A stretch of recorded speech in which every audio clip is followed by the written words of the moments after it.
Hey guys, welcome. I'm your host Dina, and here I plan on sharing my personal stories with you. Now, some of it will make you cry, some may make you laugh, and actually some may make you downright judge me. Who cares? But anyhow, what I am hoping is that no matter the reaction, that you actually gain some life lessons and some food for thought. So welcome to Unscripted.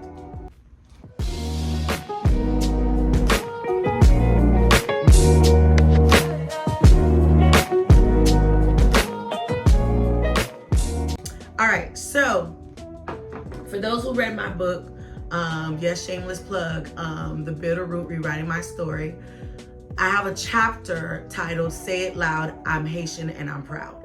Okay, say it loud, I'm Haitian and I'm proud. So for those of you who know me for sure, when I say Haitian, I come from a Haitian family. Yes, I was born in the United States, but I am very much proud of my roots. I'm very much proud of being part of the Haitian culture.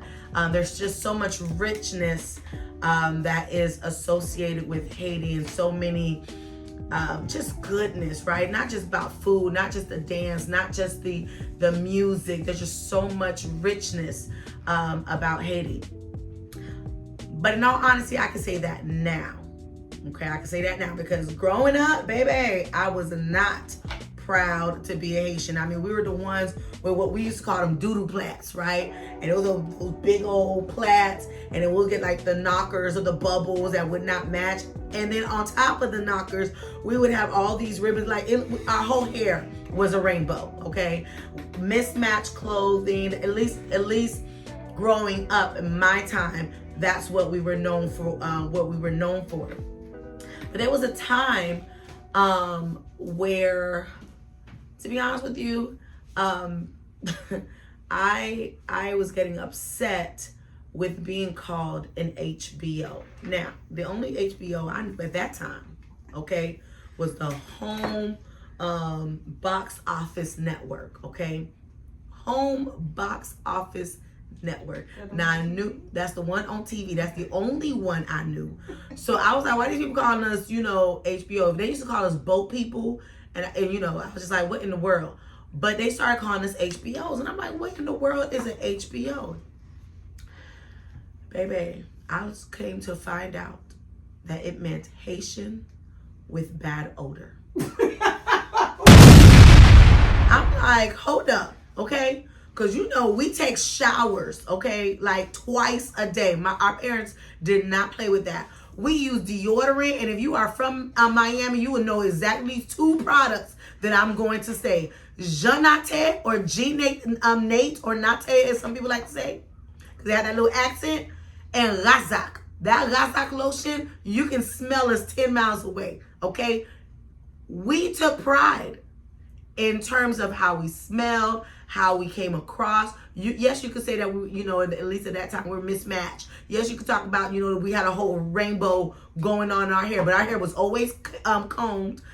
Our clothes was always pressed. If you was a boy, you would have that special crease in the front of your pants. They did not play with that. So to be called a Haitian with bad odor, I'm like, hold up. Who? The what? Okay. So now picture this. I'm 9. Actually, I was older, but I was in elementary school. Please don't make me burn you. Listen, I was older, okay? And I was called a Haitian with bad odor. And it was just everybody. All the Haitians were being called that. Now, here's what's funny. Here's what was funny. We were the actually majority of the schools, meaning the Haitians were, in terms of population, we were the primary population of the school. However, we allowed a small group of people to dictate who we were, and downright allowed them to bully us without us saying anything. That lets me know a lot of things. That lets me know that we didn't know the power of our voice, and we didn't really understand the power of numbers. But I soon learned about all of that in this experience that I'm going to tell you. So anyhow, I was just concerned about why they would, they consider us hygienically challenged. Because like I said, I took a shower, I brushed my teeth, I used deodorant, I used, the Jeanette body splash, I use perfume, when you overdo it, it's an overkill. I use that Lazak lotion. I was never ashy. Oh my gosh, right? So I never understood why. So I asked one of my classmates, I'm like, yo, why are you saying that we smell like this? And so she's like, oh, you guys have that fresh off the boat type of smell. Like the banana boat mixed with fish. Now, I don't know about y'all. To call a woman to say to a girl, to a female, in any way, shape, or form, that they smell like anything related to seafood, you deserve to get slapped. And slapped she did get. So I'm just like, but I was like what's going on? Because I was born in the States. I was like, my parents, yeah, they were born in Haiti. But they didn't come. I was like, no, my parents came here. They came from here on American Airlines. They didn't come through no boat. Now, turns out my mother, I found this out years after she passed, when one of my siblings read my book. She's like, and mom did come over on a boat. Really? However, my mama never stunk. My mama, she was on point, right? So I just felt like the ridicule, of course, was harsh. It wasn't merited. It was for sure hurtful, right? And I know that we were the ones with mismatched clothes, as I mentioned about our parents, but we were always clean. Our hair was always combed, and so forth. And in fact, during that time, I actually lived in a dope house. My house was a two-story home that had two connecting duplexes that my dad built. Beautiful, gorgeous house. Now I went back home recently and I saw, how that house looked. And shame on the people that live there now, because I mean, when I lived there, our house was white and it had like blue trims. Right now, it's like the whole box of colors is in that, like, anyway, and it's just ugly. But nonetheless, I mean, we had this elaborate living room. We had, from our standards, because we did have all the plastic on the couch, the one that made you slide and you was hoping that it wasn't too hot and so forth. So we did have that. We had the home was just beautiful. And so I used to actually use that to my advantage to kind of show that, oh no, we have money, although we didn't, but that we had money. And people were actually amazed by how our home was from the outside. Because, my parents, they didn't play that. People were not allowed to come in the house unless you went to our church and we had one of our gatherings and so forth. Otherwise, none of my friends were not allowed in the house at all. They could be right outside on the porch, but they couldn't come inside the house. But anyhow, so I was just confused in terms of why people would have anything negative to say, because every Haitian I knew, they were on point. But nonetheless, one day I was in the school cafeteria, okay, minding my business. I had my three friends. Now I'm gonna call them, I think I called them something different in the book, but I'm gonna call them Shirley, Suge, and Celie. Okay, I'm gonna call them that. So now we were actually eating. Now back in the day, Sloppy Joe's and now Sloppy Joe's, two different things. But back in the day, Sloppy Joe's was on point. We looked forward to Sloppy Joe's days with the chocolate milk and like we don't know what substance that they call vegetable. It was just slimy. I don't know what it was. But anyway, so we're just in the we're in the cafeteria. We're talking about boys. Little girls. We're just young and dumb. So we're talking about boys, and we're actually talking about this particular boy. And this particular boy, I'm going to call him Jerome, okay? So Jerome, he was, even at a young age, was a devout Christian. He would come to each table just being a witness, just talking about the goodness of Jesus and encouraging us to try to live right. Now, that right there, especially for a student, someone who's in elementary school, that is a testament that no matter what age group you're in, especially parents. Look, I'm a school administrator. You have no idea what your kids are able to retain. So teach them, because they may not act like they're digesting whatever you're saying, but they are. They are sponges. And here you have this boy who just wanted to serve God and do what he was taught to do, which was to be a witness, which is a beautiful, beautiful thing. However, me and the three other heathens, we were mad because, first of all, I was preacher's kid, and I'm like, like, you can't tell me nothing about the word of God. Like, with all the stuff that you said, I already know. Okay, so I felt like you were judging me. Oh, don't judge, because the Bible said don't judge. Yeah, it says don't judge, but we are accountable to one another. So if you see that somebody is doing what they should not be doing, you should actually, as someone who loves them, help them get out of the pit of hell. You need to talk to them and say, hey, even if it's not necessarily like a heaven or hell thing, but if you know that they're doing something wrong, you should actually try to help them out so that they can stop. But at that time, I wasn't having it. I didn't care. In fact, me and my friends, we were trying to figure out who was going to be the one to actually break him, right? We wanted to break him in the worst way, and for some reason that was like sexual, right? We're like, from by our standards, just kissing and touching, but nothing further than that. So anyhow, in the cafeteria, while we're talking about boys, there's this idiot. Okay, I still remember his name, but we're gonna call him Ralph. Okay, he came and he went to one of my friends, let's say Shirley, and he poured milk on her. Just poured milk on her, and we started yelling at him. We were like, why are you doing this and whatever, right? And we found out, right, that he actually no, let me back up. When we asked him why he did it, he said, oh, to sweeten her smell. That boy said to sweeten her smell, because those Haitians stink. Okay, let me tell you something. When I tell you we were shocked, and then for Ralph to actually go to Henry, we're gonna call the other idiot Henry, give him a high five and whatever. See, talking about, oh yeah, see, I told you I would do it, whatever. And Ralph was only suspended for 3 days for that. Okay, so now we were distraught. We tried to, clean up my friend and so forth, and just go on our merry way.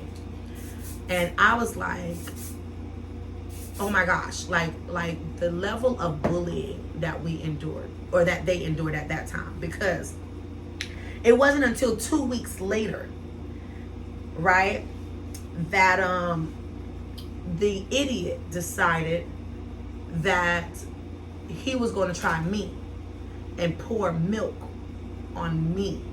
Now let me tell you something about that. First of all, okay, what am I going to tell my parents, okay? Because my parents, of course, is thinking I'm going to school. Surely no one is bothering me and so forth. Hey, I ruined this whole outfit. They're going to think because I was mischievous. So they wouldn't believe me, or at least I didn't feel like they would believe me when I said that this boy poured milk on me. Secondly, what? Like, I was just blown. And actually, one of my friends, we're gonna say Celie was like, I'm sick of this. I like, why won't they just leave us alone, right? And I was just like, okay, let me get myself together. Like, I just needed to get myself together. But what came up out of my mouth, I was shocked. I said, they hate us because of what we are. We're Haitians. That moment is when I realized that I would get justice, and I would fight fire with fire. Now, that may be good or bad.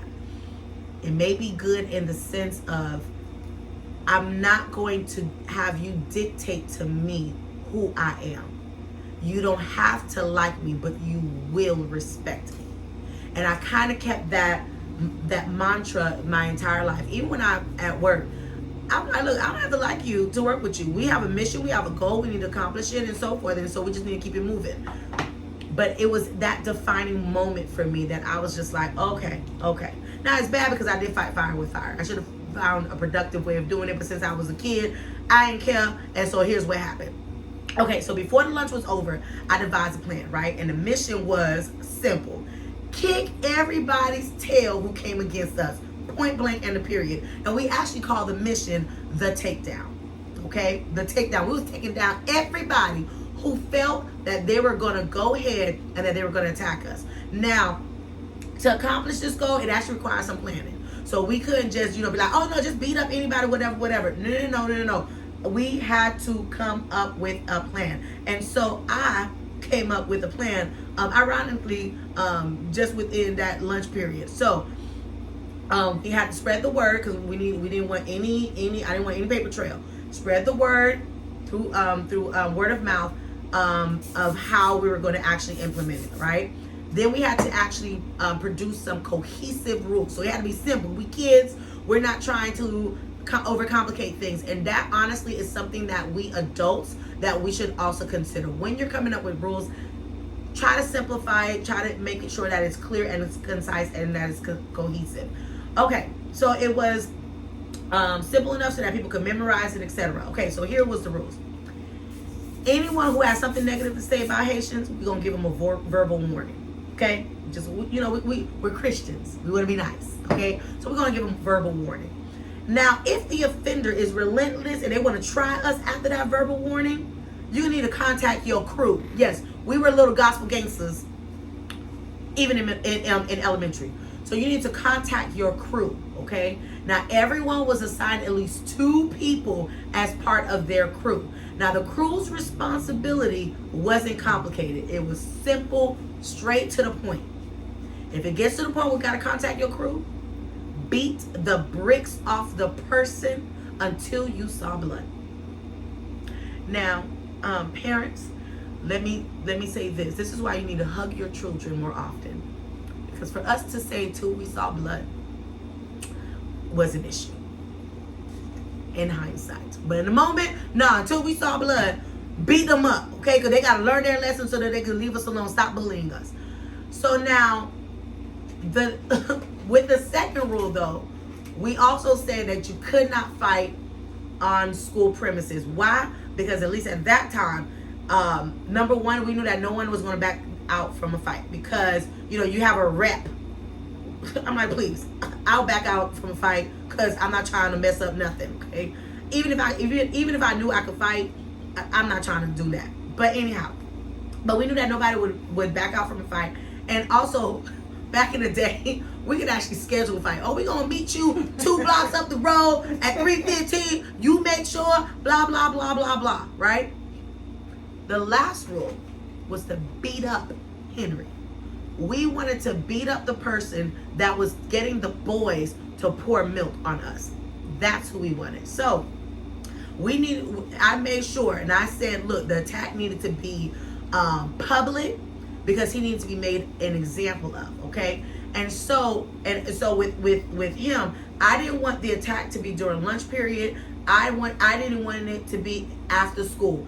I wanted it to be as soon as he got off his bus that we blindsided him. I wanted everybody and their mother to come out there and beat the bricks off of him. So the day that we decided to go ahead and do this, I was actually proud to see there was over a dozen of my fellow Haitians that were gathered, and we're like, look, we just go, we hooty hoot, okay? We're here, we're gonna fight, we're gonna do whatever we need to do.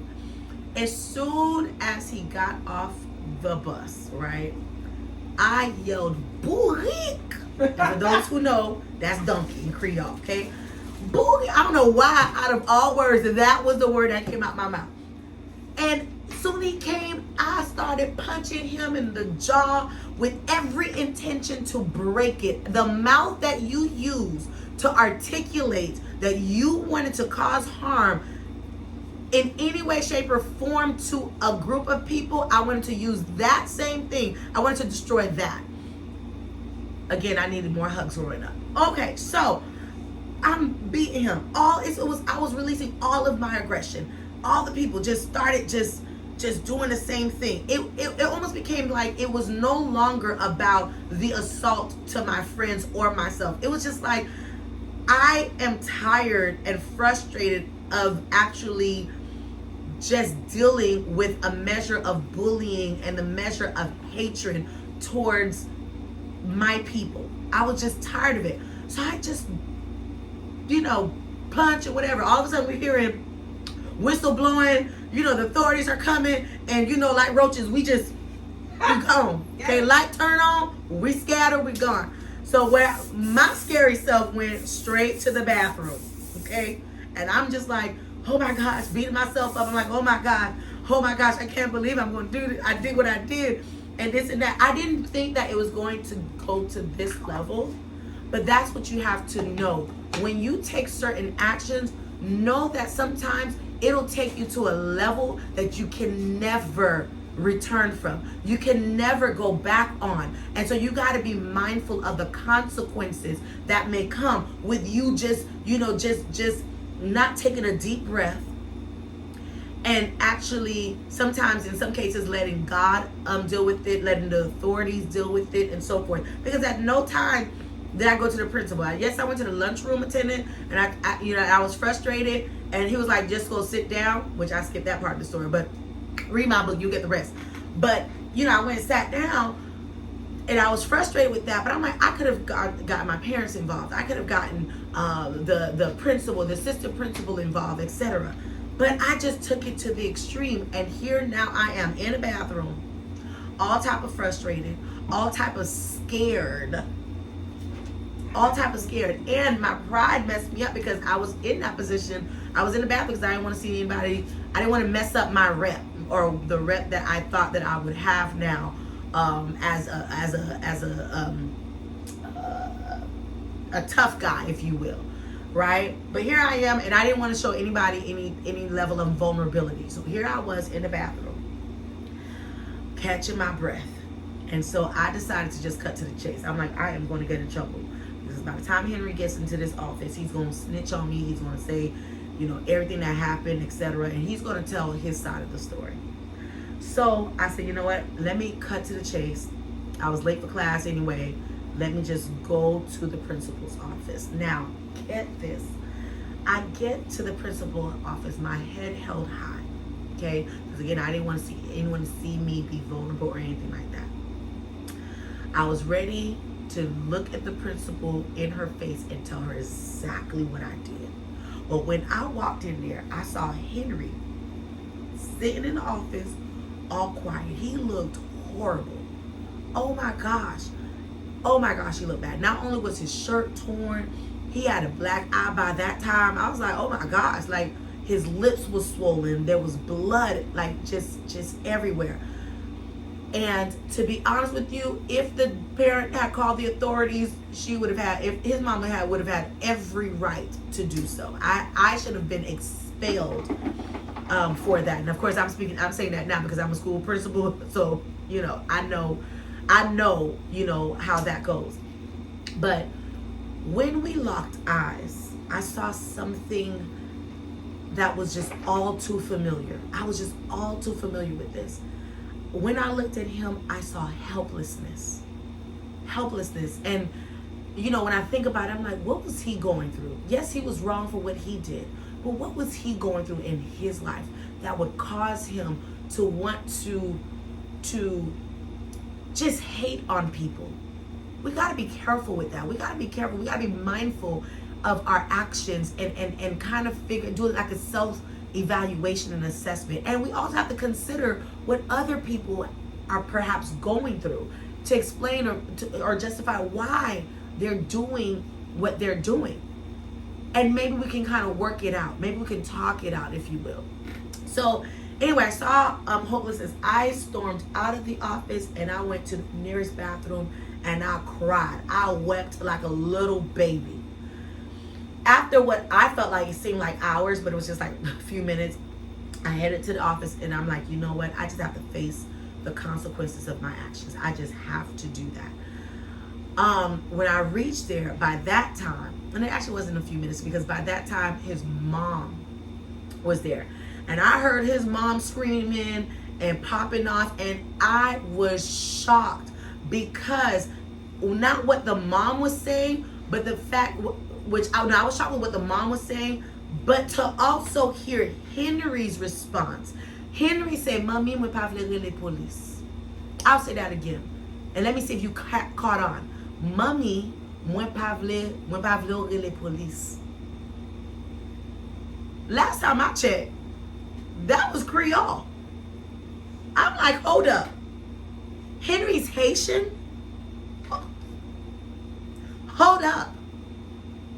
Henry's Haitian, and he is instigating all of these things against his own people. That is a level of hatred, self-hatred, self-disgust.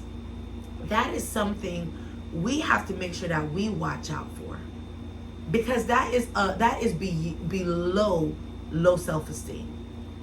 That there's something there. There's something there in terms of your identity, knowing who you are, being proud of who you are.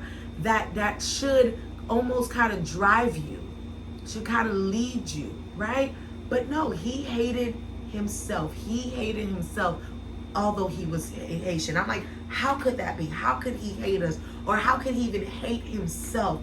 And it was almost as if he could hear my thoughts and all my questions. That he turned actually towards me, and towards my direction, and he emphasized again that he doesn't want her to call the police. And now if I was mama, I would call the police anyway. Somebody gonna do something, okay? But the principal, she was mad because she was like, look, you need to tell me who's and the what's, etc. But he never told on us. But then from that day on, it was like we kept that secret, between us. I never disclosed to anybody that he was Haitian. I couldn't even bring myself to forgive him for that, for his action, because I'm like, how could you be so cruel? So that's something that you need to just kind of check. Just make sure you love yourself and you love others, and the things that you don't like about others, is it a reflection of what you don't like about yourself? So you got to be careful with that. And I realized later that I was no different than Henry. Yes, I have some type of pride. I'm very much prideful of who I am. I'm a proud Haitian American. However, at that time, I wasn't as proud. I hated myself also. It's just that I projected that in a different way. Now, on the flip side, what I did learn was that I was a good leader. Baby, you give me a few minutes. Came up with a whole plan, how we gonna do things. And that let me know the power of influence. Also, the fact that I was able to get a school to join me, assign crews. Hey, y'all, pair up. We're crews, all right. If your crew don't, that's the other thing I did say. If your crew member don't know how to fight, somebody need to show them how to fight. Something. The fact that I was able to do that was actually an early indication of my ability to be a leader and not a follower. And working with children, I find that many of them are taking the posture of being a follower when the majority of them are in fact called to be leaders. So, if you're a parent out there, help them foster the thought and the mindset of being a leader. But yeah, I like that right there. I'm like, when I tell you I'm Haitian, I'm proud. Be proud of who you are, as long as it's aligned to the will and the way of God. Be proud of who you are. And if you are not proud of who you are, make sure that you're not projecting that on others. All right, so this is today's episode of Unscripted. Be sure to watch me next week, because I got a juicy story about this date that I went on. Listen, make sure you follow me, and make sure you share this video to all of your friends. All right.